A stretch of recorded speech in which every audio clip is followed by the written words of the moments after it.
In August of 2024, I did the best road trip of my life. We took 3 weeks. We went from Massachusetts all the way to Rocky Mountain National Park, Grand Teton National Park, Yellowstone National Park, and Glacier National Park. And it was by far the best road trip I've ever done. So I'm going to talk to you guys about it, that hopefully someday you can cross this off your bucket list.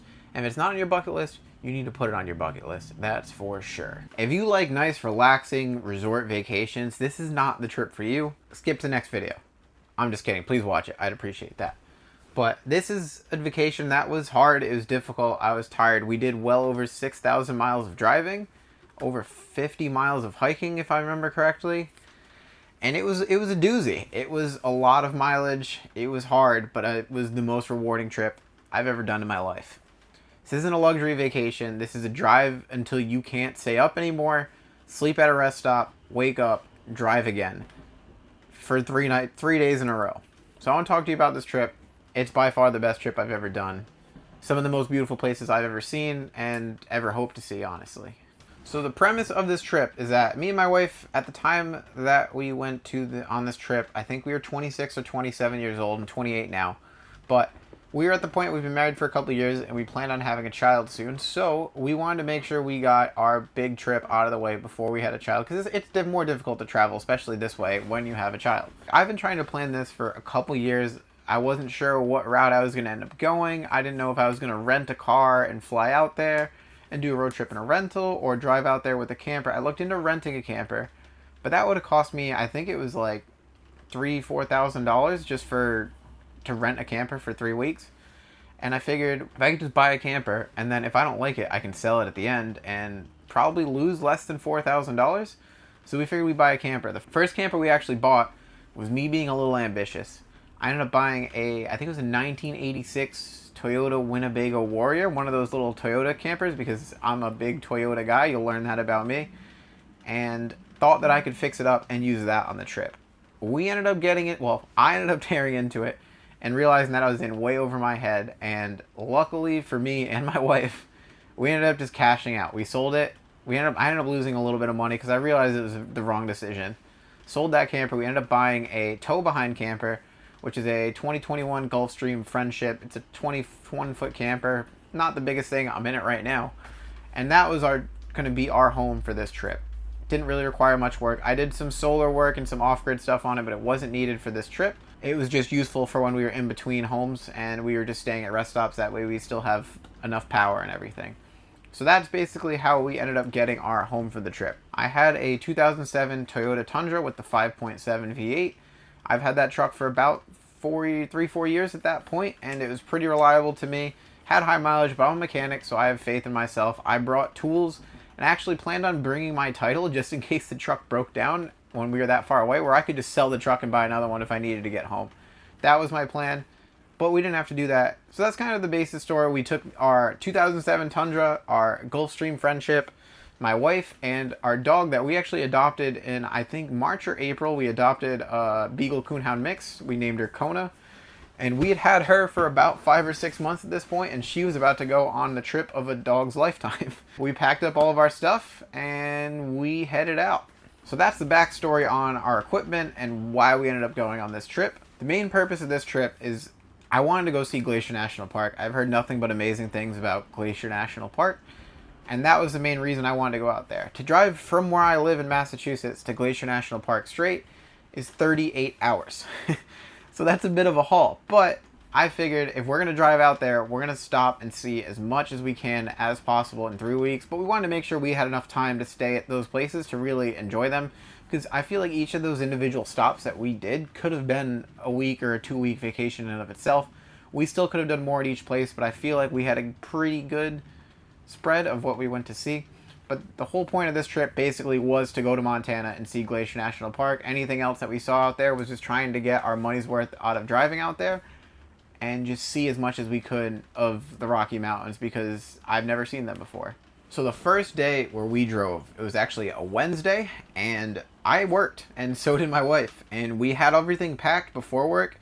And I tell you what, that was the longest day of work ever, because when you're ready to drive across country and you have to work all day, you can't wait for it to end. We had the truck packed. I got out of work. We grabbed our things last minute, hoped to God we didn't forget anything, and we hit the road. I think we were driving for about an hour. We hadn't even gotten out of Massachusetts yet. And some sort of accident happened and the whole highway was stopped. So we were kind of stuck already. I was like, this is a terrible start for our trip, but ended up not being too bad. We were just dead stopped in the highway, but luckily we had a camper behind us with the bathroom, and we ended up going outside with the dog on the highway. But that was really just a bad start to our trip, but we didn't let that kill the excitement. We are super excited, really just ready to get on the road and start moving. We ended up driving, well, I think we hit the road around 5, and I drove for 8 hours, so we ended up finding a place to stay somewhere in Pennsylvania, I believe, at around 1 in the morning. Our whole plan with places to stop while we were driving was basically to just stop at a rest area and just sleep in the camper at the rest area. We used a lot of truck stops too, because I just figured that would, I don't know, maybe I thought it was going to be the safer option. Just, we're amongst truckers, everyone's just doing their job and just trying to keep driving, so they don't really bother you at truck stops. We ended up just driving 8 hours, sleeping, waking up, back on the road again. So that was the first day of driving. Thursday was our first big day of driving. We totaled 14 hours of driving, which we were on the road for 16 hours, but between stops and everything, we drove for 14 hours. Drive, eat, go to the bathroom, let the dog out, sleep, repeat.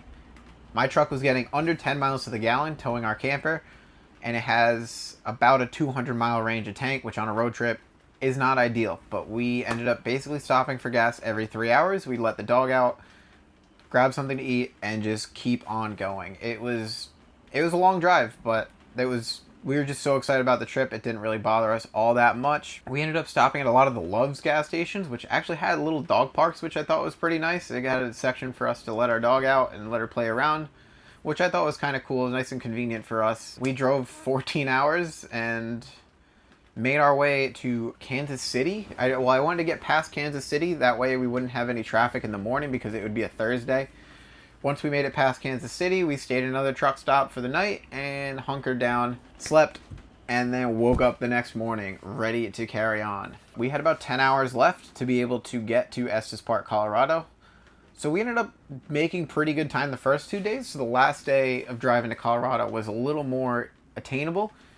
And we were super duper excited to be able to get to Colorado because I've never been to the Rocky Mountains. This was super exciting to me. I've never seen anything like this, so I was just ready.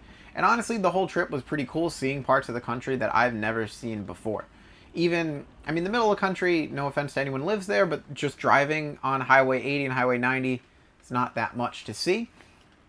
But we just kept driving, and after Kansas City, we drove through Kansas. And I don't know if any of you guys are from Kansas, but when you're driving through Kansas, you don't see much. It's very flat and empty. And that was a new thing for me. And we were honestly just excited to see things that we weren't used to. So even the fact that there was nothing was still sort of exciting to us because we've never seen that much nothing before, if that makes any sense to anyone. I don't know if any of you people have been to Estes Park, Colorado, but if you haven't, strongly recommend it. The road to Estes Park was like through a canyon. It was something like I've never seen before. It was a windy road. It was just beautiful, and the excitement was just insane. That was the time that this trip was all worth it. We were finally getting to see things that we never saw before, and it was just absolutely beautiful. We were so excited, and we finally made it to our first destination, which was the KOA in Estes Park, Colorado. During this trip, we pretty much stayed at all KOAs. We didn't want to do super rugged camping because we wanted to make sure we were in touch with the outside world, just in case my wife needed to work. And just for supplies and everything, we didn't want to be too far in the backcountry or anything like that. We wanted to make sure... we kind of took the safe bet because we wanted to make sure we were going to be able to reach civilization if needed. There was a lot of unknowns in this trip. One of them is taking like an 18-year-old truck cross country. That's always an unknown. A camper. We had a dog that we've only had for like 5 months, so we wanted to play it a little bit safe, and staying at KOAs was kind of our safe bet. But the KOA in Estes Park was a great choice. The campsites were kind of on top of each other, which is kind of a bummer, but we didn't really care. We were just so excited to be somewhere where we could kind of hunker down for the 4 or 5 days that we were there. But we got to the KOA. We set up the camper. KOA in Estes Park is actually like walking distance from the town. And we took our dog for a walk around the lake in Estes Park, and we were just so excited. The place was beautiful. It's unlike anything we've seen before. We were just really excited to be there. Walked around the town and kind of just took that day to relax after 30 hours total of driving in order to get to Colorado. This is the real part of our vacation starting. We started on Wednesday, but we had 30 hours to drive before we get to actually enjoy it and have fun. Saturday was our first day at Estes Park. We kind of had it as like a rest day. That way we kind of like reconvene on after the drive. We didn't know how we were going to be feeling after driving that far, but we ended up feeling pretty good. So we ended up going to the town of Estes Park and kind of just exploring and walking around. They have like some shops and stuff, but we just kind of checked out the center of Estes Park, trying to find the herd of elk, because there's always elk in Estes Park.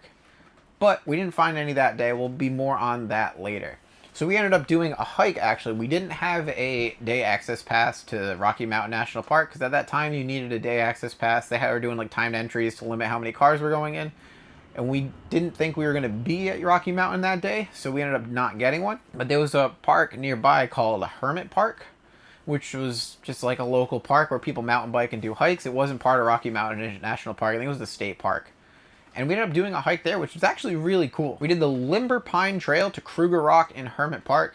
It was a really cool hike. It wasn't like the best hike we did, but it was a really cool hike, and it was very different from the type of hiking that we're used to here in New England.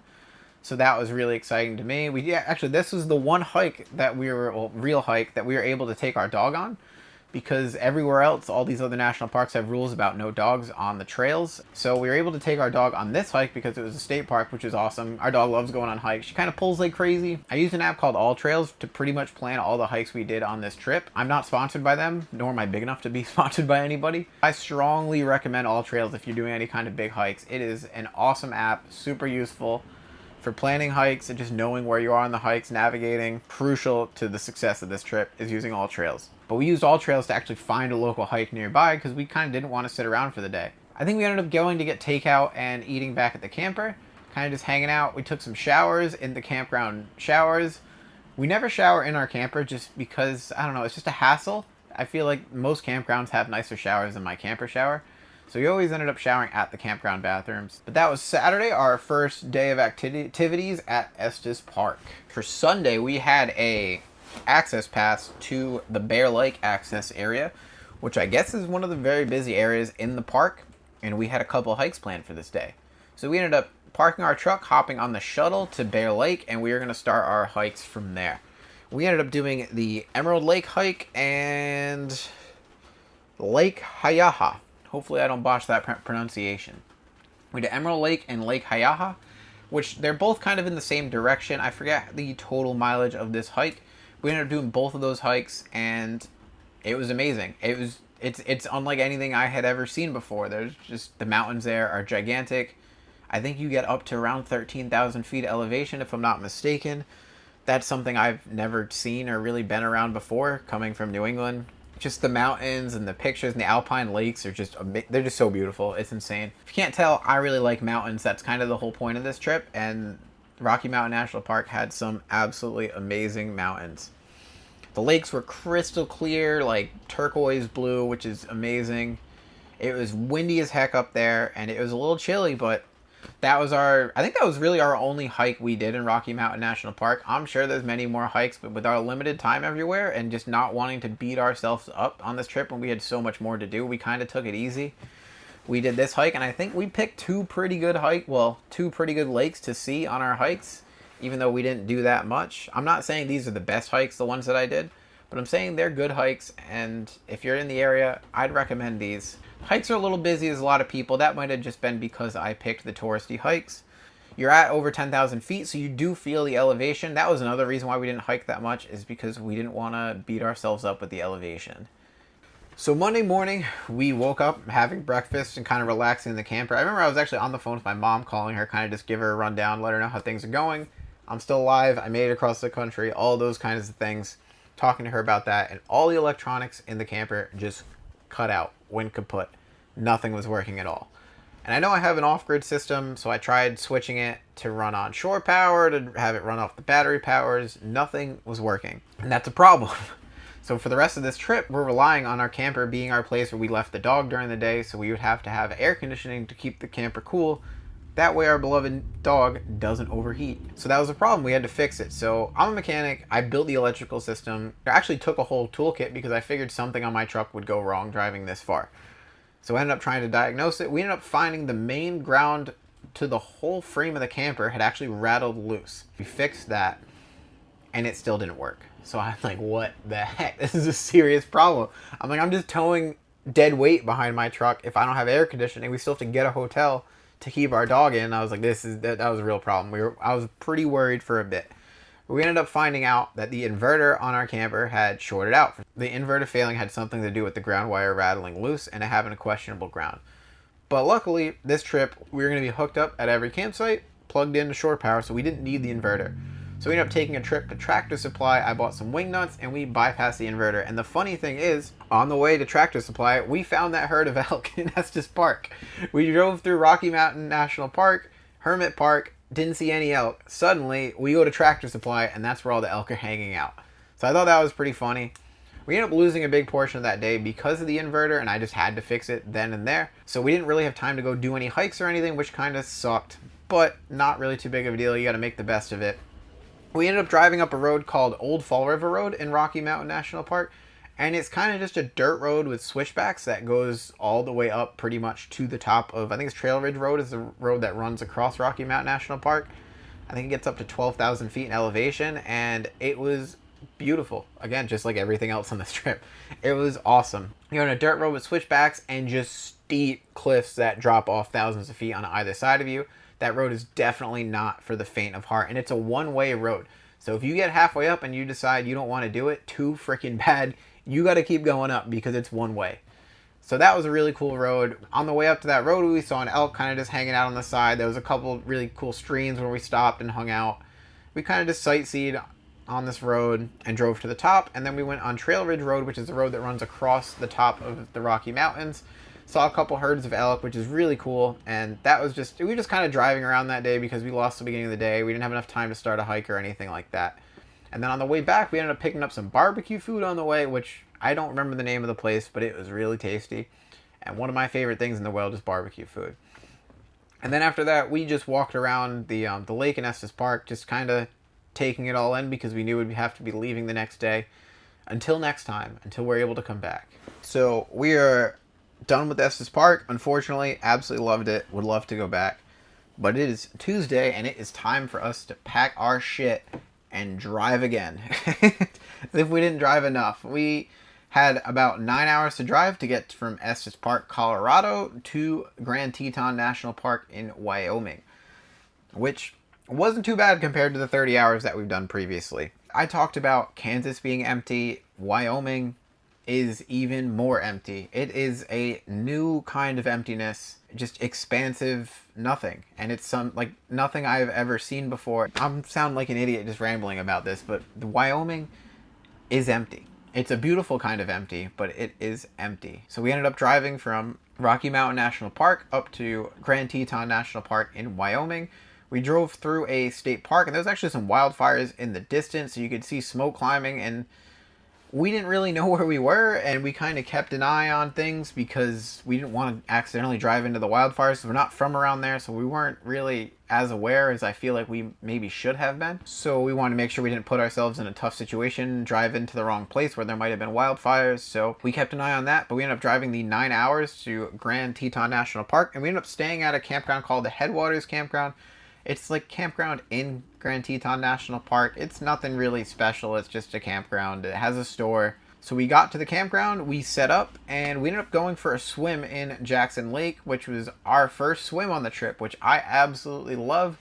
Swimming in, lakes. That's one of my favorite things to do, is to find a good swimming hole and get in it. This is special to me because I'm from Massachusetts. You can't just go swimming anywhere. Stuff's disgusting around here. If I go swimming in a lake in my town, I'm going to catch something. So you don't do that around here. But out there, you can do it, and it's the most refreshing thing in the world. Took Kona for a walk by the lake. Me and my wife both went for a swim, took a dip. That was a big milestone on our trip. First swimming trip. And we were going at the end of August, early September, which these places kind of being in the mountains, the temperature was kind of questionable. Sometimes it'd be a little too cold to be swimming, but we still wanted to make sure we got a couple dips in when we could. We went back to the campground and just hung out, made dinner for the night after our swim. And this campground was absolutely loaded with squirrels. It was insane. There's squirrels everywhere. And our dog has this thing where I think she has autism or something. She just like locks in on squirrels, which most dogs do, I guess. But she sees a squirrel, she is locked in on it. And she ended up jumping through our screen door on our camper to go chase a squirrel in the middle of the campground with everybody around. So that was, we ended up catching her and it wasn't too bad. She's a pretty good listener once she like turns her instincts off. But we ended up keeping the door closed after that. But that was our first day at Grand Teton National Park. The next day was unfortunately our only day at Grand Teton National Park.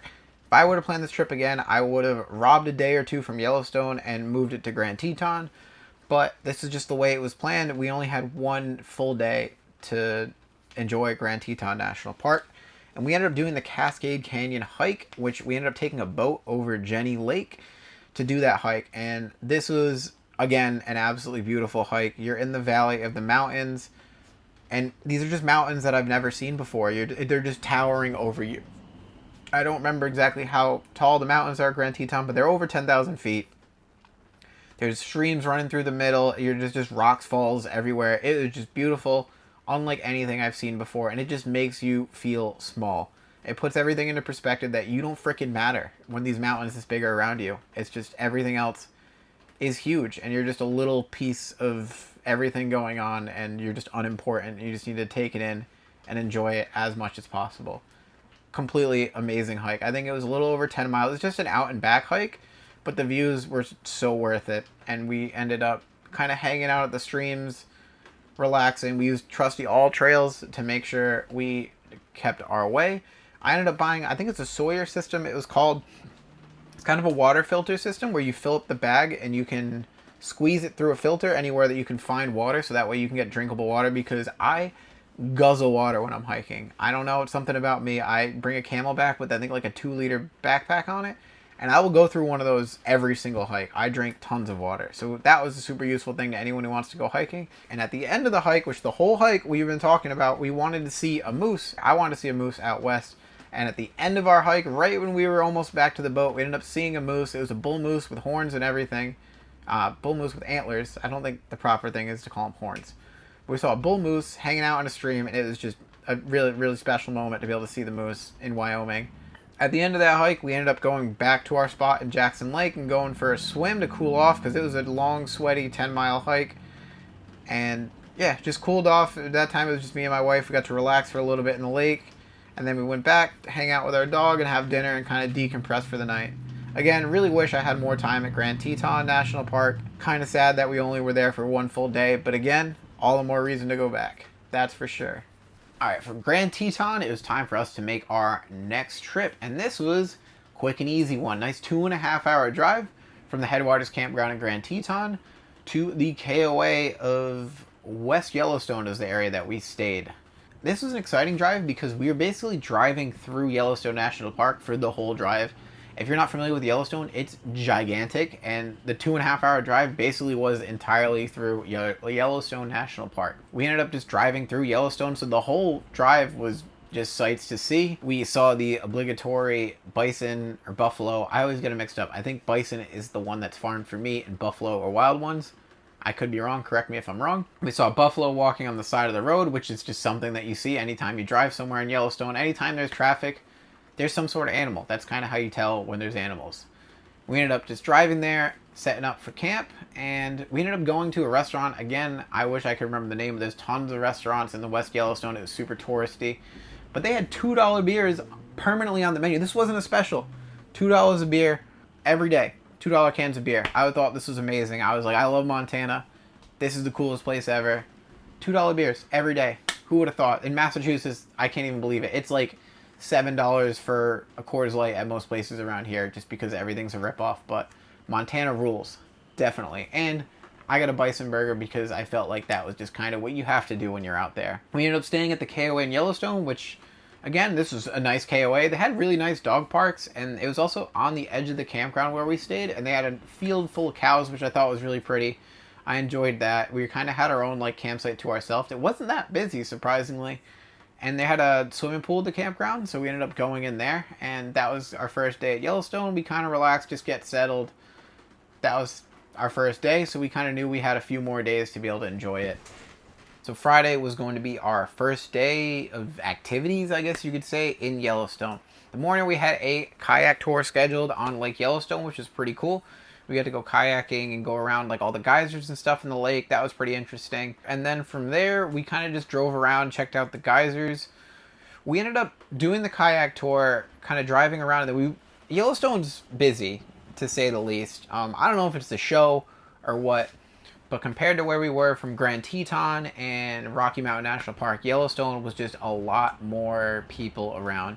Which, if I had to pick one of the places on this trip, this was probably my least favorite. It might have been because I didn't do the proper research and I picked a lot of the touristy places for me to go. And that's why I've seen so many people. Because Yellowstone's huge. If you find the places off the map, you can probably get away from the people. But I didn't do the proper research. But Yellowstone's probably my least favorite out of the places I stayed. Again, I'm a mountain person, and Yellowstone didn't have the mountains that all these other places had. But for the first day after we went kayaking, we realized how busy everything is. Every parking area that we wanted to go was pretty much full. Our strategy would be to do what we wanted to do in the morning, drive back to the camper, kind of hang out with the dog, eat lunch, and then once the day kind of cooled down for a little bit and it kind of got towards the evening, go back into the park and do something else. So that day we did the kayak tour in the morning, and then we went back, hung out with our dog Kona, took her out, hung out, eat food, go back into the park, and that night we ended up trying to time it so that we could go see Old Faithful erupt, which I feel like is just a given. You have to go do that if you're at Yellowstone. That was really cool seeing the geyser erupt. The Old Faithful Inn was just crazy. That hotel was nuts. It's so beautiful the way that they have all the like live edge wood, and the way that they use the wood to construct that hotel was crazy. It was that was, if you're able to stop in and see that, that was almost as interesting as the actual geyser itself. And we ended up dashing to the Grand Prismatic Overlook after that too, because the sun was going down and that place was always packed. But if you go there right around sunset before it gets dark, I mean, our pictures weren't really bright because we went kind of at dusk, but we were able to get there without being in a huge crowd, so that was cool. So we ended up doing that, and that was our Friday at Yellowstone National Park. Saturday, we kind of had a plan because we know that Yellowstone gets busy and we have to get to where we want to go early in the morning. So we ended up doing a hike that goes to the Grand Canyon of Yellowstone, which kind of has these, like, I mean, it has the name Yellowstone, and I think it's named after the stones on this hike. There's some really pretty waterfalls on the Yellowstone River. It was a really, really beautiful hike. It wasn't that difficult. It was kind of flat. You just walk along. Honestly, you can just drive to all the overlooks on the Grand Canyon of Yellowstone, but we ended up doing the hike. From there, we ended up driving to, I think, the North Gate of Yellowstone, which is where the Mammoth Terraces are. And those are kind of, I don't even know, they're like hot springs that like bubble up, and they're all white and orange, and just like the way the minerals solidify and stuff. I don't know. It was really cool to see. I don't know much about it. I'm not much about geology, but it was just cool to see. Oh, and we got dinner in a place outside the North Gate, which was really cool. Just like some small place. The North Gate wasn't nearly as busy as the West Gate where we stayed, and it had just lever action cowboy guns all over the restaurant. So I thought that was really cool coming from a place in Massachusetts where they hate freedom. But I was just falling in love with Wyoming, Montana, Colorado, all those places were really just feeling just cool to me. I loved being out there and just liked the way things were out there. So we drove to the North Gate, went out to dinner there, and then we drove back, and it was pretty late at that point because we traversed all of Yellowstone. Yellowstone's huge. So we ended up going back for the day and calling it a night, just hanging out at the camper. Outside of Yellowstone, in the West Gate, they have a Grizzly and Wolf Discovery Center. And I figured with my wife, we'd go there because the chances of us seeing a grizzly bear or a wolf were probably pretty slim. And honestly, I didn't want to see a grizzly bear on any of these hikes, so we figured we'd go there. That way we could actually see a grizzly bear and see a wolf, because it's something I'd never seen before. And we ended up going there, which is really cool. All the bears there are basically bears that were injured or just kind of just getting into trouble, and the other option was them to euthanize them or put them into captivity. So they ended up going to the sanctuary. So we ended up being able to see some grizzly bears up close, which is pretty cool, and we didn't have to worry about them interrupting any of our hikes suddenly. So that's good. So we went there. That was cool. We saw some the wolves at the center, which the wolves are gigantic. Those are some big dogs. So that was pretty cool, seeing some wolves up close and seeing some bears up close. So at the end of the day, after going to the Discovery Center, we had a little bit more time, and we figured we'd try something that we hadn't really planned to do. We ended up going horseback riding, which I'm not a horse person. My wife has literally never ridden a horse in her life. I've ridden it a couple times on tours, but I'm not super into it. And we ended up going on a horseback riding tour right on the edge of Yellowstone. And we are glad we did. It was pretty cool. Get to ride on horses. It was really scenic. And we ended up seeing a mom black bear and some black bear cubs on the tour, which was really, really cool. So that was exciting. We ended up getting this clip, which I'm going to insert right now, of a horse just pissing like crazy, which I thought was absolutely hilarious because it's like a beautiful moment. There's a bear and his cubs in the distance, like beautiful, and you just cut to me and my horse. My horse is just dumping gallons of pee. That was pretty funny to me. That was a really cool like little excursion for us to do, and a good way for us to end our time at Yellowstone. Again, Yellowstone kind of wasn't my favorite because there's just so many people around. It felt more like a tourist attraction than like a nature attraction, so that kind of turned me off a little bit. Again, that might be my fault. Maybe I didn't do the proper research. Maybe I didn't go to the right places, but that was my review on Yellowstone. If I went back again, I'd try to stay off the beaten path a little bit more, but definitely don't think you should skip Yellowstone, but plan your places carefully. This next Monday was the moment we've all been waiting for. It was time for us to drive to Glacier National Park. The crown jewel of this trip, the grand finale. This is the moment that I've been looking forward to this whole trip. We had 6 hours to drive, which really wasn't too far, driving through beautiful areas in Montana, which are so different from what we're used to. So honestly, at this point, we're excited to drive because every drive we do is beautiful, plenty of stuff to see. We were loving everything about this trip at this point because the 6-hour drive didn't feel that bad after driving 30 hours to Colorado, and we were a little bit dreadful of the 38 hours to drive home, but we weren't quite worried about it just yet. We were a little worried after being in all these beautiful areas, like some of the most beautiful places in the country, that when we got to Glacier National Park, we'd be like a little bit desensitized almost to seeing mountains, and it might not have the same effect on us. But boy, we were wrong. When we got to Glacier National Park, it just knocked my socks off, blew everywhere we've been out of the water. It was fucking amazing. It was the most beautiful place I've ever been. Everything I do in life is so that I can go back there. That made such an impression on me. That's the only place I want to go on vacation anymore because it was just so amazing. As soon as we got there, we dropped everything off at the campsite. I think we ended up getting there middle of the day, so we had some time to go do stuff. Dropped everything off, immediately hopped in the truck, drove the Going to the Sun Road, where we immediately were presented with the most beautiful place in the country. At least the most beautiful place I've ever been to. And that was just, we just kind of spent the day driving, Going to the Sun Road, and just sightseeing, and kind of just planning what we had to do for the rest of our time in Glacier. But man, that was the most beautiful place I've ever been, and we were super excited to go on these hikes that we had planned and check out more of the park. First day at Glacier National Park, we woke up bright and early in the morning because parking is limited there. If you have a hike you want to go on, parking is very much limited, especially on this hike. We ended up hiking Avalanche Lake. That was our first hike we did at Glacier National Park, which was a pretty tame hike. It wasn't that aggressive. You walk through the Trail of the Cedars first, which is crazy to see these towering cedar trees that are super thick and just older than anything else around. This is one of those places where you see on TikTok and whatever all these beautiful clips of this lake, and it did live up to that. It was a beautiful lake, and I ended up going for a swim in this lake. It was not warm outside, and the lake was even colder.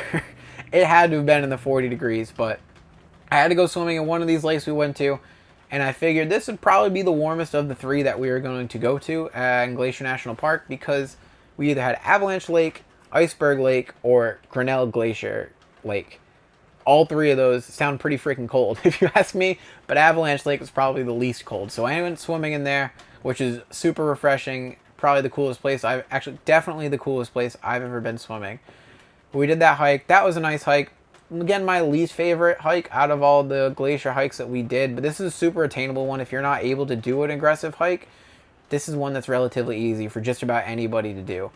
And we ended up coming back to the campground. There was a hot tub at the campground, so we ended up sitting in there, kind of cooling off, hanging out with the campground people, talking to people, kind of getting their idea. Because some people were at the end of their trip, and they already done some hikes, kind of getting their recommendations. There's like a river at the end of the KOA in Glacier National Park, so we ended up taking Kona to go play fetch with her. And all these campgrounds, you aren't really able to take them off leash unless you're in the dog park. But at this river, we were able to take her off leash, and our dog loves to be off leash. That's where she likes to be. So we ended up playing fetch with her. I'm gonna put a picture of the dog park in Glacier National Park, and I'm telling you, this is my happy place. If I'm ever stressed out at work or anything like that, all I need to do is think about when I was playing fetch with my dog in the dog park in Glacier, and I'm immediately happy. We have one of those little electric picture frames at our house now, and whenever a picture of this dog park comes up, it immediately makes me smile, because that is my happy place, is the dog park in Glacier National Park. Wednesday, we were going to be hiking to Iceberg Lake, and this was a crazy hike. It was about 10 miles. You're hiking through some absolutely beautiful territory. You see some critters, that's for sure. We ended up seeing some bighorn sheep. We ended up seeing a moose actually on this hike too towards the beginning, which is really cool. We had a Wyoming moose at Grand Teton. Now we got a Montana moose on Iceberg Lake. So that was a super cool hike. The end of this hike was absolutely beautiful. The actual lake itself, Iceberg Lake, this is definitely the most beautiful lake we've seen on this trip. It was crazy. The sheer cliffs on the side of the lake were just unlike anything I've seen before. One of the most beautiful places I've ever seen. The crystal blue water. There wasn't any icebergs floating in the lake, probably because we were there, I think it was around Labor Day weekend. That was the most beautiful lake I've ever seen. This is like an 11-mile hike or so it took up pretty much the whole day. This is just an awesome hike. This is definitely, this and the next hike that I did were by far the best hikes that we did of the trip. Glacier National Park, nothing else we did on this trip held a candle to Glacier National Park. If you can pick one national park to go to in this country, this is the one that I would pick. There's a small window when it's open and not full of snow where you can actually go on the Going to Sun Road. I'm out of words at this point. It was beautiful, amazing, crazy, the prettiest place I've ever seen in my life. That's pretty much the gist of Glacier National Park. We were absolutely vibing, loving life in Glacier National Park. Woke up Thursday morning, womp womp. It's snowing, and we kind of knew that was coming. Obviously, we checked the weather if we planned on hiking. But on Thursday, this was our one day that we ended up losing to weather. It was snowing and rainy. It was kind of mixed. At elevation, it was snow, but at lower elevations, it was rain. We didn't end up going on a hike because we didn't want to take any chances. We're unfamiliar territory across the country, and you're at elevations of around 10,000 feet, so the weather can be pretty questionable, so we just kind of took the day off. That was our plan. I ended up doing an oil change on my truck because we had driven over 4,000 miles at this point, and we had to get home, and we wanted to make sure that our trusty steed would get us home safe. So I ended up doing the oil change and the campground. A lot of the old timers there looking at me confused. We ended up going to the Many Glacier Hotel for dinner that night. We wanted something to do and something to go see. So we drove there and went out for dinner. They didn't have the most extensive menu, which kind of makes sense because they're in the middle of nowhere. But it was nice to go see that hotel and kind of get out for the day because we kind of just hunkered down in the camper for most of the day because the weather was so crappy. And got ourselves ready for the next hike that we would do the next day, which was this was literally the grand finale of the entire trip. Alright, the final hike that we did, and the most difficult hike that we did, was the Grinnell Glacier Trail. This was the most beautiful hike by far. The views that you see along the hike are absolutely ridiculous. I'm going to insert a bunch of clips of it. Everything like that. That way you can kind of... Pictures don't do it justice. Videos don't do it justice. You need to get there and see it for yourself. It was the most beautiful part of this hike. And we've been seeing beautiful things for 2 weeks straight. And this still... We weren't desensitized to it at all. This was by far the most beautiful hike of my life. We ended up doing the hike. I think it ended up being around 12, 13 miles, something like that, with about 2,000 feet of elevation to climb. There was so many beautiful overlooks along the hike. Plenty of places to stop where you're just in awe of the sights. It was extra pretty because the snow the day before, so that means the tops of all the mountains kind of were a little coated in snow, which added to the beautiful vistas that we saw. It was an amazing hike. We had one point where we stopped. There was like a little chipmunk on the edge of a rock in like the most picturesque spot. So I took a bunch of pictures and videos of this little squirrel just gnawing on a nut in the most beautiful place ever. Again, saw some bighorn sheep. It was just an amazing hike. This is by far the best hike. If there's one hike that I could recommend you do before you die, it's Grinnell Glacier in Glacier National Park. Strongly recommend it. The only thing that we didn't do in Glacier National Park, I mean, there's a lot of things that I wish we did do, because there's a whole other section of the park we never ended up going to. But I would love to do the Highline Trail on Glacier National Park. We didn't end up being able to do that one just because of time constraints and just my lack of research. We only had so much time to do so many things. That was one thing we didn't get to do. I wish we could have done that hike, but I think we used our time pretty wisely when we were in Glacier. We saw a good amount of the actual park, and really, I'm happy with the time we spent there, and I still want to go back, don't get me wrong. There's still plenty more that we could do, but I definitely think we did good. I think we saw about as much as we could have seen in that time. After our hike at Grinnell Glacier, we knew that this trip was coming to an end, which sucks. After being on the road for that long, it's a whole different lifestyle than anything I've ever lived before. And honestly, we were going to love it. It was amazing. Our little camper was our home. Our home was wherever the camper was parked. It was, especially since our dog was with us. We were just sad that it was over, and also sad that we had to drive 38 hours home. The 30-hour drive there wasn't going to seem as bad compared to 38 hours home. That's basically ends up being around 13 hours for 3 days straight, which is what ends up happening. We were super happy about the trip, but we kind of couldn't bask in the glory of what we just did because we knew we had such an insurmountable task to be able to get home safely, and we really didn't have any stops planned along the way. That might have been my mistake, but we just wanted to get home at that point. We ended up leaving Glacier on the Saturday, and we ended up driving that night until we hit Mount Rushmore. We ended up getting, I think they closed at 11, and we ended up getting there around 10:15, and it was pretty empty. It was kind of cool to see them at night. That was a bit of a stretch. It was a long night of driving. We saw so many deer on the side of the road. I was convinced that we were going to hit a deer that night, but we ended up making it out okay. And we ended up finding a rest stop for the night. So the rest of the trip is basically just our drive home. It's just sleep, drive, get gas, let the dog out, eat, drive, get gas, let the dog out, repeat, repeat, repeat. Every 200 miles, do it all over again.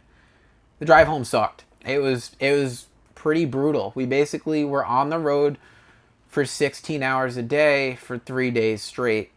It wasn't fun, but it was worth it. But it was a tough drive home. We were pretty over the driving by the time we got home. But man, we just wanted to get home. Even though we did the most amazing trip, we were ready to get home, ready to go back to our lives, because we knew we had this big drive in between. We ended up, after stopping near Mount Rushmore, staying for the night, we drove all day.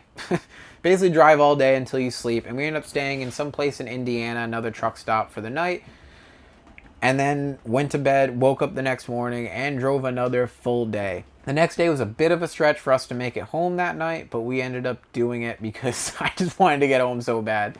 Energy drinks helped me pull through, and we ended up getting home that night after 3 days on the road. So the day we left Glacier, drove, slept, another day of driving from basically South Dakota to Indiana, then from Indiana to Massachusetts, and that's it. We finished our driving. 38 hours in total. I mean, it takes longer with stops and everything like that, but if you were to drive nonstop, it would be 38 hours from where I live to Glacier National Park, Montana. But guess what? It's freaking worth it. Without question. I'd do it again tomorrow if I had the time and the ability to be able to do it. So in conclusion, this trip wasn't for the faint of heart. It wasn't an easy trip. It took a lot of life out of me, and it wasn't relaxing. But it was still the best fucking trip I've ever been on in my life. That's without question. We drove over 6,000 miles. We did over 50 miles of hiking, and we saw the most beautiful things I'll probably ever see in my life unless I'm able to go back. It was an experience. It wasn't really a vacation, because a vacation almost means you're relaxing, you know? And it wasn't always, it was relaxing at times, but for the most part, it was a demanding trip. Long stretches of driving, I don't even remember how many hours of driving. It was probably over 70 hours of driving in total. Getting up early to make sure you get a parking spot to be able to go on the hike that you want to go on. Waking up even though your alarm's going off and you don't freaking want to because you're just tired, but getting up anyways because you don't know when you're going to be able to go here again and see what you're about to see today. And you want to make the most out of every minute that you have on your trip. Trip was not for the faint of heart. But boy, if you are able to, if you have a chance to do this, I can't recommend it enough. There's always things that can go wrong. I did this trip in an 18-year-old truck. There was a chance it could have broke catastrophically towing a camper. There was a high chance, actually. It's very much possible that it could have broke catastrophically towing a camper, but it didn't. But I was prepared to, just in case it did. Camper could have blown a tire. Anything like that could have happened, but it didn't. So if you're worried about things going wrong and that's preventing you from going on a trip, don't worry about it. And if something goes wrong, you deal with it at the time. Don't let it stop you from doing things that you will regret that you didn't do in the future. Be flexible when you're on big trips like this. There are some days that we had to adapt. We had to replan. We lost days due to the weather. I lost half a day due to my camper malfunctioning. Don't sweat it. Make the most out of the time that we have. See as much as we can and just have the best time possible while we're on our trip. I'm not exaggerating in the slightest when I tell you that this trip literally changed my life. It changed the course of my life. When I got back from this trip, I ended up trading in my car for a cheaper car to get rid of my car payment so that I could quit my job and move into a different career. This job, the 3 weeks on the road, made me think about my high-stress job that I had that at the time I absolutely hated. Made me think about that and made me realize that it's not freaking worth it. And I ended up leaving my job and getting a new job afterwards because I had just been miserable for so long and I needed to make a change. I just want to let you know this trip really made me rethink my life. Everything that I do in life since I've done on this trip is so that I can do things like that more often. Since then, I've had a baby, which the whole spark for this trip was for us to go out and enjoy our lives before we have a baby, just in case we aren't able to afterwards. The whole point of my life now is so that I can make trips like this with my child and spread the joy with them so that way they can experience the same things I did and kind of put the value on experiencing things. It's super important to get out and live your life because you don't have that much time when it comes down to it. And you need to take the chance to go do these things when you're able to because you don't know if you're going to be able to forever. But the whole point is that 2 weeks a year that you get, freaking use it. Try to get the most value you can out of those 2 weeks. Don't use that 2 weeks to just catch up. Even though you're tired, you need a break. I get it. I've been there. But use that 2 weeks to experience something that your dreams. Just make your dreams happen. It wasn't easy. I spent a shitload of money on this trip and I spent tons of time planning for this trip. But it was something I wanted to do, and I made it happen, and boy, am I glad that I did. I wouldn't change anything about that trip for the world. Even though I said I'd change some things, but you know what I mean. I wouldn't change anything about that trip. Ended up going exactly how I wanted it to, and it was truly a life-changing experience. Alright, I know this video was probably long as hell, and if you're still watching at this point, I appreciate you. If you enjoyed this video, hit subscribe. We're going to do more camping, DIY stuff. I don't know if I'm going to be able to do any road trips because I now have a newborn baby, but we're going to try like hell. If you enjoy this video, please hit subscribe. If you have any questions about this trip, any experiences that you had and similar to this, anything you're thinking about doing, if there's a trip that you want to do, put it in the comments. Sometimes typing it out and putting it out into the universe can help you actually do it. Make your dream a reality. Do it. Make it happen. I did mine. It was crazy. Driving that far from Massachusetts is unheard of. Everyone I know thought I was absolutely insane for planning this trip. But guess what? They're insane for not getting out and doing it. Because guess what? They're going to regret that they didn't do it. And I'm not going to regret because I went out and did it. And boy, am I glad I did. So thank you for watching. Hopefully you enjoyed this. Have a great day.